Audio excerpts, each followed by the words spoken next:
Hello friends, welcome to Indian study पर आपका स्वागत है। दोस्तों, जैसा कि मैंने आपसे बोला था कि मैं डेली बेसिस पे आपको UP triple S C video के रिगार्डिंग हिंदी की टेस्ट सीरीज आपको प्रोवाइड करवा रहा हूँ। ये टेस्ट नंबर 3 है, जिसमें मैं आपको 50 हिंदी के इंपॉर्टेंट क्वेश्चंस लेकर के आया हूँ। कल मैंने कई स्टूडेंट्स से पूछा था कि आप लोग डेली बेसिस पे हिंदी का प्रैक्टिस सेट चाहते हैं, तो कई लोगों ने कमेंट में आंसर दिया कि हाँ सर, मैं डेली बेसिस पे चाहता हूँ। लेकिन मुझे मेजोरिटी इतने लोगों की नहीं दिख रही है। तो मैं आपसे बोलूँगा कि अगर आपको वीडियो अच्छी लगी तो प्लीज़ दोस्तों, वीडियो को लाइक करने के साथ साथ अपने फ्रेंड में या जो भी स्टडी ग्रुप है उसमें ज़रूर से शेयर कर दीजिएगा, ताकि हमारे वीडियो की रीच जो है वो ज़्यादा से ज़्यादा लोगों तक पहुंच पाए। ठीक है, और वीडियो को लाइक ज़रूर कीजिएगा। पहला क्वेश्चन, निम्नलिखित में से कौन सा मूर्धन्य वर्ण नहीं है? जल्दी बताओ, जो मूर्धन्य से नहीं बोला जाता है। तो सही आंसर आपका क्या हो जाएगा सर? जा। जा जो है वो चावर्ग का व्यंजन है, और पूरा चावर्ग आपका तालु से बोला जाता है, ना कि मूर्धन्य से। पहला ही ऑप्शन करेक्ट। निम्नलिखित में से कौन सा महाप्राण व्यंजन नहीं है? जल्दी बताओ, कौन सा महाप्राण व्यंजन नहीं है? तो सही आंसर हो जाएगा सर बा। बा जो है ये एक अल्पप्राण का उदाहरण होगा, क्योंकि स्पर्शीय व्यंजन या वर्गीय व्यंजन का दूसरा और चौथा व्यंजन महाप्राण कहलाता है। लेकिन बा जो है वो पा वर्ग में तीसरे स्थान पर आता है, और तीसरा, पहला और पांचवा अल्पप्राण कहलाते हैं। यानी कि बा जो है वो एक अल्पप्राण का उदाहरण है, ना कि महाप्राण का। महोत्सव में कौन सी संधि है, ये आपसे पूछा गया है। सिंपल और इंपॉर्टेंट क्वेश्चन, जल्दी से बता दीजिए। महोत्सव में संधि, महोत्सव का संधि विकसित करेंगे तो क्या होगा? महा प्लस उत्सव। तो महोत्सव का जो संधि हो जाएगी वो हो जाएगी गुण स्वर संधि। दूसरा ही ऑप्शन यहाँ पर आपका बिल्कुल क्या हो जाएगा सर? करेक्ट हो जाएगा। तथैव का संधि विच्छेद आपसे पूछा है कि तथैव में संधि विच्छेद कौन सा होगा, ये आपसे पूछा गया है क्वेश्चन नंबर 4। जल्दी बताइए। तो सही आंसर आपका क्या हो जाएगा सर? तथा प्लस एव, और ये वृद्धि संधि का उदाहरण है। पहला ही ऑप्शन यहाँ पर आपका बिल्कुल करेक्ट हो जाएगा। तल्लीन में कौन सी संधि है? जल्दी बताओ। कल इसका संधि विच्छेद आपसे पूछा गया था, तो आपने क्या बताया था? तत् प्लस लीन। और ये ता का नियम किस संधि में देखने को मिलता है? व्यंजन संधि में। तो व्यंजन संधि होगी दूसरा ऑप्शन यहाँ पर आपका बिल्कुल करेक्ट। अशुद्ध वर्तनी की पहचान करना है, कौन सी वर्तनी अशुद्ध है, गलत है, ये आपसे पूछा गया है। देखो, तो सही आंसर आपका क्या हो जाएगा सर? द्वंद्व। द्वंद्व इस प्रकार से नहीं लिखा जाता है। चौथा ऑप्शन आपका अशुद्ध है, गलत है। चौथा ही ऑप्शन यहाँ पर आपका बिल्कुल करेक्ट हो जाएगा। निम्नलिखित में से कौन सी वर्तनी शुद्ध है, ये आपसे पूछा गया है क्वेश्चन नंबर 7। जल्दी बताओ, कौन सी वर्तनी जो है वो शुद्ध वर्तनी का उदाहरण है? तो सही आंसर हो जाएगा आपका वर्ण। वर्ण जो है बिल्कुल सही लिखा हुआ है, पहला ऑप्शन करेक्ट। आपको मैं बता चुका हूँ, एक बार फिर बता रहा हूँ कि अगर आप UP triple S C video, UP लेखपाल, UP police constable, UP SI, UP triple S C PET या ऐसे एग्जाम जिसमें हिंदी पूछी जाती है, अगर आप प्रिपरेशन कर रहे हैं ऐसे एग्जाम्स की, तो अनअकैडमी पर बिल्कुल free of cost special class वाले सेक्शन में मैं हिंदी को थ्योरी वाइज कंप्लीट कर रहा हूँ। कल मैंने आपको एक क्लास प्रोवाइड करवा दी, आज दूसरी आपकी क्लास 12 बजे स्टार्ट हो जाएगी। ठीक है, लिंक आपको डिस्क्रिप्शन में मिल जाएगा। मैं आपसे 50 बार बोल चुका हूँ, अगर आपको मेरी क्लास पसंद नहीं आए तो मैं आपसे बोल रहा हूँ कि आप जितना हो सके वीडियो को डिसलाइक कर देना, मुझे कहीं भी कोई भी आपत्ति नहीं होगी। लेकिन एक बार क्लास में जरूर आओ। डिस्क्रिप्शन में लिंक है। आपको मेरी क्लास तक कैसे पहुंचना है वो भी बता देता हूँ। दोस्तों, जैसे ही आप अनअकैडमी का लर्निंग ऐप प्ले स्टोर से डाउनलोड करोगे तो आपसे पूछेगा कि आपको कॉम्पिटिटिव एग्जाम की तैयारी करना है या आपको 6 से 12 तक पढ़ना है। तो मैं तो आपसे कहूंगा कि आप कॉम्पिटिटिव एग्जाम की तैयारी करना चाह रहे हैं। ठीक है, आप किसी भी कैटेगरी को सिलेक्ट कर सकते हैं। Railway, bank, SSC, UPPSC, BPSC, RPSC, CPSC, कोई भी स्टेट पीसीएस को आप सिलेक्ट कर सकते हैं। जिस भी कैटेगरी को आप सिलेक्ट करना चाहें आप उसको सिलेक्ट कर सकते हैं। ठीक है, जैसे मैं आपको यूपीएससी सीएससी कैटेगरी चूज कर लेता हूं। मैंने चूज कर लिया। हिंदी में मुझे पढ़ना है तो मैंने इसको चूज कर लिया। ठीक है, किस भी एग्जाम के लिए प्रिपरेशन कर रहे हैं, हमने आगे बढ़ गए। ठीक है, अब ऐसा नहीं है कि आपने इस कैटेगरी को चूज किया है तो आप मेरे से नहीं पढ़ पाएंगे, जबकि मैं यूपीपीएससी कैटेगरी के अंतर्गत जो है वो पढ़ाता हूँ। ये सब्सक्रिप्शन अगर आप लेना चाहें तो सब्सक्रिप्शन ले सकते हैं। ठीक है, क्योंकि अनअकैडमी और अनअकैडमी प्लस में बहुत ज्यादा फर्क है। ठीक है, सब्सक्रिप्शन के बारे में भी आपको बता दूंगा किसी और वीडियो में। तो आपके सामने इस तरीके का इंटरफेस आएगा। ठीक है, तो आपको मेरा नाम सर्च करना है। ठीक है, मेरा नाम क्या है? तारिक सरवर। तारिक सरवर। ठीक है, तारिक सरवर, तो मैं आपको मिल जाऊंगा। देखो, तारिक सरवर, ये मिल गया।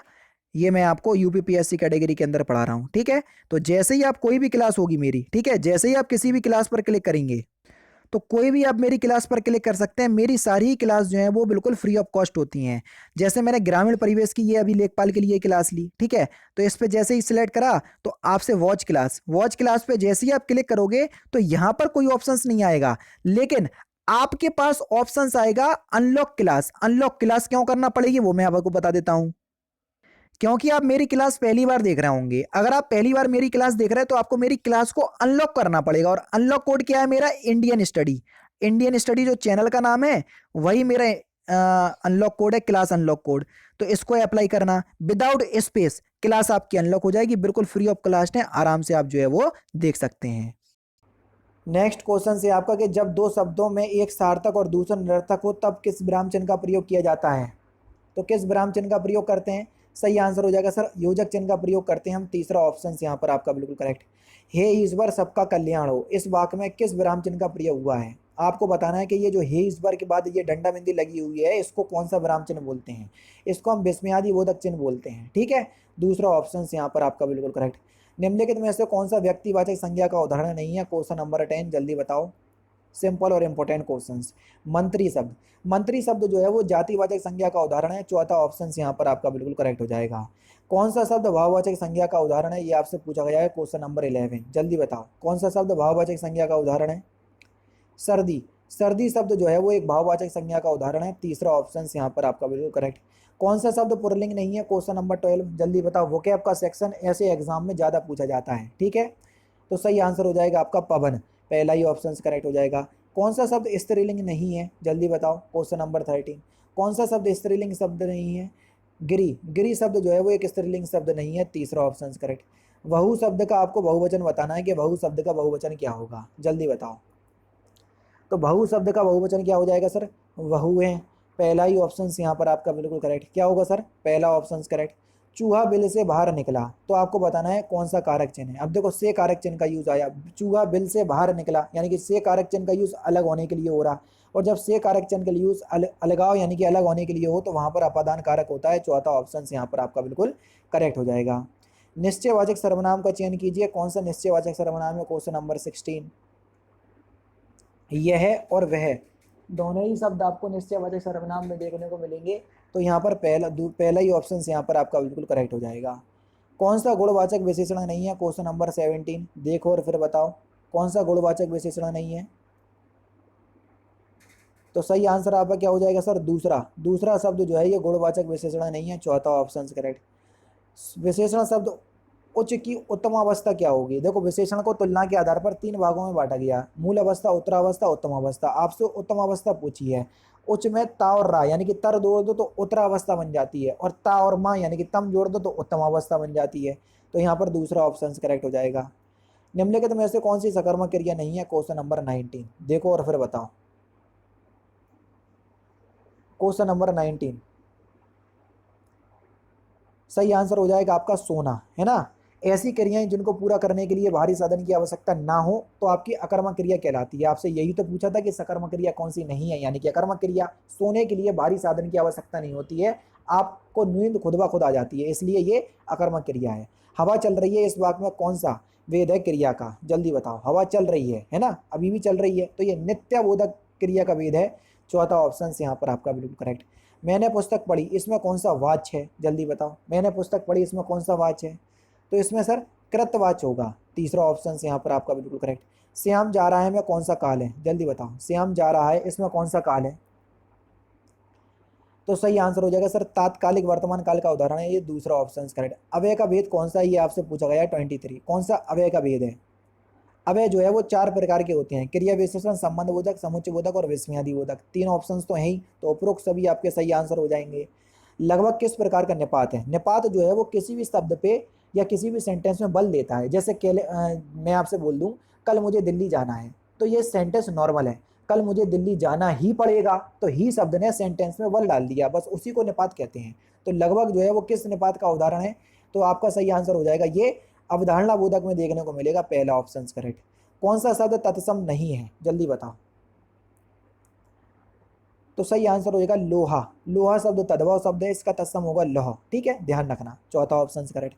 निम्नलिखित में से कौन सा तद्भव नहीं है? जल्दी बताओ। वंध्या एक तद्भव शब्द का उदाहरण नहीं है, तो पहला ऑप्शन करेक्ट। निम्नलिखित में से कौन सा तद्भव तत्सम का सही युग्म जो है वो सही नहीं है? जल्दी बताओ। यहाँ पर नक्षत्र का नखत होता है, यहाँ पर नक्षत्र का नक्षत्र दे दिया, गलत है। चौथा ऑप्शन करेक्ट हो जाएगा। रिक्शा किस भाषा का शब्द है? इंपॉर्टेंट क्वेश्चन आपसे पूछा जाता है। तो रिक्शा शब्द जापानी भाषा का शब्द है, दूसरा ऑप्शन करेक्ट। अम्ब और अम्बू शब्द युग्मों का सही अर्थभेद क्या है? अम्ब और अम्बू, अम्ब का मतलब होता है माता और अम्बु का मतलब होता है जल। पहला ही ऑप्शन यहाँ पर आपका बिल्कुल करेक्ट हो जाएगा। कौन सा? पहला ही ऑप्शन करेक्ट। निम्नलिखित में से कौन सा योगरूढ़ शब्द है, ये आपसे पूछा गया है, जल्दी बताओ कौन सा योगरूढ़ शब्द है। जितने भी बहुब्रीहि समास के उदाहरण होते हैं वो आपके योगुण शब्द में कहलाते हैं। पंकज, एक योगुण शब्द का उदाहरण होगा, पहला ऑप्शन करेक्ट। निरोग में कौन सा उपसर्ग है, जल्दी बताओ, निरोग में कौन सा उपसर्ग है। निरोग में अगर हम उपसर्ग की बात करें तो निरुपसर्ग होगा, तीसरा ऑप्शन यहाँ पर आपका बिल्कुल करेक्ट हो जाएगा। रखैया में कौन सा प्रत्यय, ये आपसे पूछा गया क्वेश्चन नंबर 32, जल्दी बताओ रखैया में कौन सा प्रत्यय है। तो आपका सही आंसर हो जाएगा सर अया प्रत्यय, पहला ही ऑप्शन यहाँ पर आपका बिल्कुल करेक्ट हो जाएगा। निम्नलिखित में से कौन सा शब्द विशेषण शब्द है, जल्दी बताओ। अनुरागी, अनुरागी शब्द एक विशेषण शब्द है। विशेष शब्द का चयन कीजिए, कौन सा विशेष शब्द है। 34। आत्मा एक विशेष शब्द का उदाहरण है, दूसरा ऑप्शन यहाँ पर आपका बिल्कुल करेक्ट हो जाएगा। ठीक है। गौरी शंकर में कौन सा समास है, समास विग्रह करो। गौरी शंकर, गौरी और शंकर, और जब और लग जाता है तो वहां पर आपका द्वंद्व समास हो जाता है, पहला ही ऑप्शन यहाँ पर आपका बिल्कुल करेक्ट। नवग्रह में कौन सा समास है, ये आपसे पूछा गया है। नवग्रह में, तो नवग्रह में कौन सा समास है, तो आपका सही आंसर हो जाएगा जब पहला पद संख्यावाचक होता है तो वहां पर अपने आप ही दिग्गु समास हो जाता है, तो तीसरा ऑप्शन करेक्ट। ध्यान में मग्न किस प्रकार का पदबंध है, जल्दी बताओ, ध्यान में मग्न किस प्रकार का पदबंध है।